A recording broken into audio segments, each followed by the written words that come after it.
ಅದಾದ ನಂತರ ಯುಗಾದಿ ರಾಜಭವಿಷ್ಯ ವಿಶೇಷ ಕಾರ್ಯಕ್ರಮಕ್ಕೆ ನಿಮ್ಮೆಲ್ಲರಿಗೂ ಮತ್ತೊಮ್ಮೆ ಸ್ವಾಗತ. ರಾಜಕೀಯ ಭವಿಷ್ಯ ಹೇಗಿದೆ ಅಂತ ತಿಳ್ಕೊಳ್ಳೋದ್ರ ಜೊತೆಗೆ ನಮ್ಮ ಪ್ರಮುಖ ನಾಯಕರ ಜಾತಕ, ಅದರ ಪ್ರಕಾರ ಅವರ ರಾಜಕೀಯ ಹಾದಿ ಹೇಗಿದೆ ಅನ್ನೋದರ ಬಗ್ಗೆಯೂ ಕೂಡ ತಿಳಿಸ್ಕೊಡ್ತಾ ಇದ್ರು. ಈಗ ಡಿ ಕೆ ಶಿವಕುಮಾರ್ ಅವರ ಜನ್ಮ ಜಾತಕ ಹೇಗಿದೆ ಅನ್ನೋದನ್ನ ಬನ್ನಿ ನೋಡ್ಕೊಂಬರೋಣ. ಇದು ರಾಜ್ಯದ ಉಪಮುಖ್ಯಮಂತ್ರಿಗಳಾದಂತಹ ಡಿ ಕೆ ಶಿವಕುಮಾರ್ ಅವರ ಜಾತಕ. ಈ ಜಾತಕದ ಪ್ರಕಾರ ಅವರ ರಾಜಕೀಯ ಭವಿಷ್ಯ, ಅವರ ಕನಸುಗಳೇನಿದೆ, ರಾಜಕೀಯ ಕನಸುಗಳು ಅದು ಈಡೇರುತ್ತಾ? ಲೋಕಸಭೆ ಚುನಾವಣೆಗೂ ಕೂಡ ಕಾಂಗ್ರೆಸ್ ನುಗ್ಗುತ್ತಾ ಇದೆ. ಒಂದು ಕಡೆ ಸಿದ್ದರಾಮಯ್ಯನವರು, ಮತ್ತೊಂದು ಕಡೆ ಡಿ ಕೆ ಶಿವಕುಮಾರ್ ಇಬ್ಬರ ನೇತೃತ್ವದಲ್ಲಿ ರಾಜ್ಯದಲ್ಲಿ ಕಾಂಗ್ರೆಸ್ ಲೋಕಸಭೆ ಚುನಾವಣೆಗೆ ಹೆಜ್ಜೆ ಇಡ್ತಾ ಇದೆ. ಸೊ ಈ ಹಾದಿ ಸುಗಮವಾಗಿರುತ್ತಾ ಅನ್ನೋದರ ಬಗ್ಗೆ ಕಶ್ಯಪ್ ಅವರೇ, ಈಗ ಮತ್ತೊಂದು ಪ್ರಶ್ನೆ ನಾನು ಕೇಳಬೇಕು ಅಂದ್ರೆ, ಡಿ ಕೆ ಶಿವಕುಮಾರ್ ಅವರ ಕನಸು ಅದು ಈಡೇರುತ್ತಾ? ಯಾಕಂದ್ರೆ ಮುಖ್ಯಮಂತ್ರಿ ಹಾಗೆ ಆಗ್ತಾರೆ ಅಂತ ಹೇಳ್ತಾ ಇದ್ದಾರೆ. ಸೊ ಈ ವರ್ಷ ಅದು ಸಾಧ್ಯನಾ?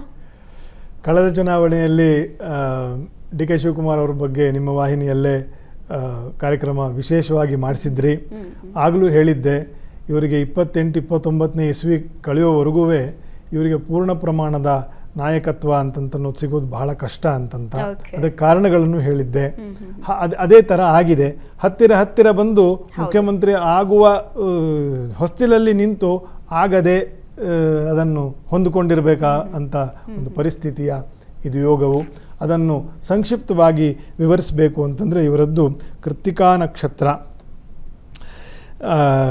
ಅಲ್ಲಿ ಮತ್ತು ವ್ಯಯದಲ್ಲಿ ಇರತಕ್ಕಂತಹ ಮೇಷ ಲಗ್ನಕ್ಕೆ ಕೃತ್ತಿಕಾ ನಕ್ಷತ್ರವು ಬಾಧಕ ಲಗ್ನ ಆಗ್ತದೆ. ಹಾಗಾಗಿ ಇವರಿಗೆ ಎಲ್ಲವೂ ಅರ್ಧ ಆಯಸ್ಸು ಕಳೆದ ನಂತರ ಕ್ಲಾರಿಟಿ ಬಂದು ಒಂದು ಜನಮನ್ನಣೆ, ಜನನಾಯಕತ್ವ ಬಂದಿರೋದು. ಇಲ್ಲದೆ ಹೋಗಿದರೆ ಯಾವಾಗಲೂ ಬರಬೇಕಾಗಿತ್ತು. ಅಲ್ಲಿ ಚಂದ್ರನಿಗೂ ಬಲ ಇಲ್ಲದೆ ಇರೋದರಿಂದ ಅರ್ಧ ಸಮಯ ಕಳೆದ ನಂತರ ಇವರು ಪ್ರವರ್ಧಮಾನಕ್ಕೆ ಬರ್ತಾರೆ ಅಂತಂತ ವಿಷಯ ಆಗಿರೋದು. ಹಾಗಾಗಿ ಯಾಕಂದರೆ ಅಲ್ಲಿ ಚಂದ್ರನಿಗೆ ಬಲ ಇಲ್ಲ. ಚಂದ್ರನಿಗೆ ವ್ಯಯದಲ್ಲಿ ಲಗ್ನ ಮತ್ತು ಆ ಲಗ್ನಪತಿ ಚತುರ್ಥದಲ್ಲಿ ನೀಚ. ಹಾಗಾಗಿ ಆ ಜನಮನ್ನಣೆ ಅಥವಾ ಅವರಿಗೆ ಒಂದು ಕ್ಲಾರಿಟಿ ಸಿಗಬೇಕು ಜೀವನದಲ್ಲಿ ಅಂತಂದರೆ it takes a lot of time. So it has taken. ಅದನ್ನು ಅರ್ಥ ಮಾಡ್ಕೊಳ್ಬೇಕು. ಮತ್ತು ಲಗ್ನೇಶ ಕುಜನು ಚತುರ್ಥದಲ್ಲಿ ನೀಚನಾಗಿರೋದ್ರಿಂದ ಅಲ್ಲಿ ನೀಚ ಭಂಗಕ್ಕೆ ಕಾರಣ ಇಲ್ಲ. ಯಾಕಂದರೆ ಚಂದ್ರನು ಬಲಹೀನ, ಅಮಾವಾಸ್ಯೆಯ ಕರಿಯು ಇನ್ನೂ ಇರುವ ಪ್ರತಿಪದೆಯ ಜನನ. ಹಾಗಾಗಿ ಚತುರ್ಥಪತಿಯು ಬಲಿಷ್ಠನಿರಬೇಕು. ಹಾಗಾಗಿ ಅಥವಾ ದಶಮಪತಿಯಾಗಿರ್ತಕ್ಕಂತಹ ಶನಿಯು ವೀಕ್ಷಣೆ ಮಾಡಬೇಕು. ಶನಿ ವೀಕ್ಷಣೆ ಇದೆ, ಆದರೆ ಚತುರ್ಥಪತಿಯು ಬಲಹೀನನಾಗಿರುವುದರಿಂದ ಇವರಿಗೆ ನೀಚಭಂಗವನ್ನು ಹೇಳಬಹುದು. ಕುಜನಿಗೆ ಸಂಬಂಧಪಟ್ಟಿರತಕ್ಕಂತಹ ನೀಚಭಂಗ ರಾಜಯೋಗ ಇರುವುದಿಲ್ಲ. ಆದರೆ ಇನ್ನೊಂದು ಒಳ್ಳೆಯ ರಾಜಯೋಗ ಇದೆ, ಶಶಕ ಮಹಾಯೋಗ.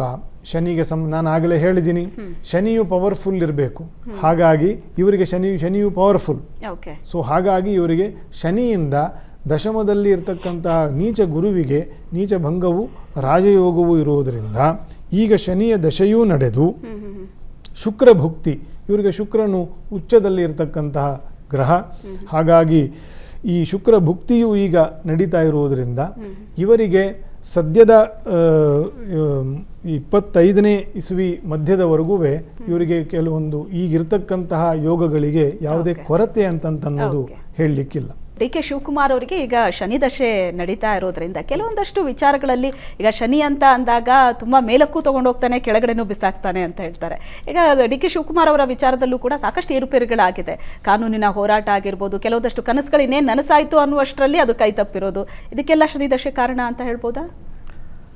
ಎಲ್ಲದಕ್ಕೂ ಶನಿ ದಶೆ ಕಾರಣ ಅಂತ ಹೇಳೋದಕ್ಕಿಂತ ಅಲ್ಲಿ ದಶಾಕಾಲದಲ್ಲಿ ದಶೆಯಿಂದ ಏನು ಫಲ ಕೊಡಬೇಕೋ ಅದು ಖಂಡಿತ ಸಿಗುತ್ತೆ. ಆದರೆ ಅವರ ಜೀವನದಲ್ಲಿ ನಡೀತಾ ಇರೋದಕ್ಕೆಲ್ಲದಕ್ಕೂ ಕೂಡ ಅವನೊಬ್ಬನೇ ಕಾರಣ ಅಲ್ಲ. ಜೊತೆಗೆ ಅವರ ಜಾತಕವನ್ನು ವಿಮರ್ಶೆ ಮಾಡಿದಾಗ ನಮಗೆ ಲಗ್ನಾಧಿಪತಿಯಾದಂತಹ ಕುಜನು ನೀಚದಲ್ಲಿ ಕೂತಿರುವಂತಹದ್ದು, ಅದಕ್ಕಿಂತ ಮಿಗಿಲಾದಂತಹ ಚಂದ್ರ ಚತುರ್ಥಾಧಿಪತಿ ಮನೋಕಾರಕನಾದಂತಹ, ಮತ್ತು ಮಾತಾ ಸಹನ್ಮಾತುಲ ಭಾಗಿನೇಯೋ ಕ್ಷೇತ್ರಂ ಸುಖ ಸ್ಥಾನಾಧಿಪತಿಯು ಚಂದ್ರ. ಅವನು ನೀಚದಲ್ಲಿ ಅಂದರೆ ಉಚ್ಚದಲ್ಲಿದ್ದರೂ ಕೂಡ ಕೃಷ್ಣ ಪಕ್ಷದ ಚಂದ್ರ. ಅದರಿಂದಾಗಿ ಪಕ್ಷ ಬಲ ಇಲ್ಲ ಅವರಿಗೆ, ಸ್ಥಾನ ಬಲ ಇದೆ ಆದರೆ ಪಕ್ಷ ಬಲ ಇಲ್ಲ. ಚಂದ್ರನಿಗೆ ಮಾತ್ರ ಪಕ್ಷ ಬಲ ನಾವು ನೋಡುವಂಥದ್ದು. ಆ ಪಕ್ಷ ಬಲ ಇಲ್ಲದೆ ಇರೋದರಿಂದ ಇವ್ರು ಏನು ಮಾಡಬೇಕು, ಏನು ಆಗಬೇಕು ಅಂತ ಎಲ್ಲ ಪ್ರಯತ್ನವನ್ನು ಮಾಡ್ತಾರೋ ಅದು ಅವ್ರ ಪಕ್ಕದವ್ರು ಆಗ್ತಾರೆ ಹೊರತು ಅವ್ರಿಗೆ ಸಿಗೋದು ಕಷ್ಟ ಆಗುತ್ತೆ. ಆದರೆ ಈಗ ಶಶಮಹಾಯೋಗ ಅಂದರೆ ಈಗ ಶನಿ ದಶೆಯಲ್ಲಿ ಶುಕ್ರ ಭುಕ್ತಿ ನಡೀತಾ ಇರುವ ಕಾರಣ ಆ ಶುಕ್ರ ದ್ವಿತೀಯಾಧಿಪತಿ ಮತ್ತು ಸಪ್ತಮಾಧಿಪತಿ. ಆದ್ದರಿಂದ ಇವರದ್ದೇ ಆದಂತಹ ಒಂದು ಗಣ, ಇವರನ್ನು ಹೇಗಾದರೂ ಮಾಡಿ ಆ ಗದ್ದುಗೆ ಕೂಡಿಸಲೇಬೇಕು ಅನ್ನುವಂತಹ ಪ್ರಯತ್ನಗಳು ಖಂಡಿತ ನಡೀತದೆ. ಆದರೆ ಗುರು ನೀಚದಲ್ಲಿರುವ ಕಾರಣ, ಜೊತೆಗೆ ಇವರಿಗೆ ನಮಗೀಗ ಗುರುಬಲವೂ ಇಲ್ಲದ ಕಾರಣ ಅಧಿಕವಾದಂತಹ ಪ್ರಯತ್ನಗಳು ಅದು ತಮ್ಮ ಶಿಷ್ಯವರ್ಗದಿಂದ ಆಗಬಹುದು ಅಥವಾ ತಮ್ಮ ಒಂದು ಗಣಕೂಟದಿಂದ ಆಗಬಹುದು, ಯಾವುದಾದ್ರೂ ಒಂದು ಗಣಗಳಿಂದ ಬೇರೆ ಬೇರೆ ಬೇರೆ ತರಹದ ಪ್ರಯತ್ನಗಳು ನಡೆದಾಗ ಮಾತ್ರ ಅವರ ಮನಸ್ಸಿನ ಅಭೀಷ್ಟ ಈಡೇರುತ್ತೆ. ಇಲ್ಲ ಅಂತ ಆದರೆ ಸ್ವಲ್ಪ ಕಷ್ಟ ಇದೆ. ಓಕೆ, ಈಗ ನೀವು ಹೇಳ್ತಾ ಇದ್ರಿ ಅವರ ಪ್ರಯತ್ನಗಳು ಏನಾಗುತ್ತೆ ಅಂದ್ರೆ ಅವರ ಪಕ್ಕದಲ್ಲಿದ್ದವರು ಅದರ ಫಲ ಅನುಭವಿಸ್ತಾರೆ ಅಂತ. ಸೊ ಈಗ ಲೋಕಸಭೆ ಚುನಾವಣೆ ಇರೋದ್ರಿಂದ 28 ಕ್ಷೇತ್ರಗಳಲ್ಲೂ ಕೂಡ ಮ್ಯಾಕ್ಸಿಮಮ್ ನಾವು ಗೆಲ್ತೀವಿ ಅಂತ ನುಗ್ಗುತ್ತಾ ಇದ್ದಾರೆ. ಹಾಗಾಗಿ ಈಗ ಅವರ ಸುತ್ತಮುತ್ತ ಇರುವವರು ಆ ಒಂದು ಗೆಲುವನ್ನ ಕಾಣ್ತಾರೆ ಅಂತ ಅನ್ಸುತ್ತಾ ಅವರ ಜಾತಕದ ಪ್ರಕಾರ? ಅವರ ಜಾತಕವನ್ನು ನಾವು ಗಮನಿಸಿದಾಗ ಈ ಮಾತನ್ನು ಹೇಳ್ಬೋದು. ಕಾರಣ ಏನು ಅಂತಂದ್ರೆ, ಮೀನದಲ್ಲಿ ಇರ್ತಕ್ಕಂತಹ ಶುಕ್ರ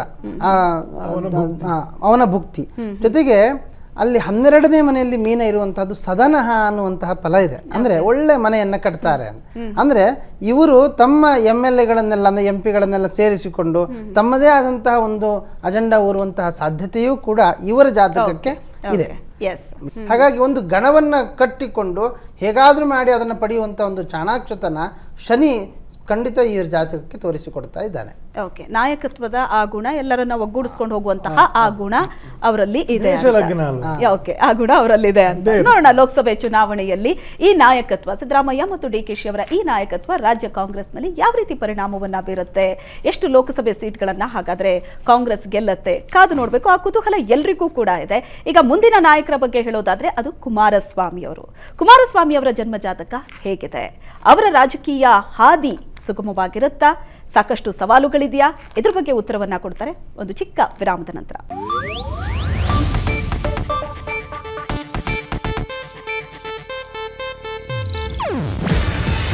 ಇದು ಏಷ್ಯಾನೆಟ್ ನ್ಯೂಸ್ ನೆಟ್ವರ್ಕ್ ಪ್ರಸ್ತುತಿ. ನೀವು ನೋಡ್ತಿದ್ದೀರಾ ಏಷ್ಯಾನೆಟ್ ಸುವರ್ಣ ನ್ಯೂಸ್.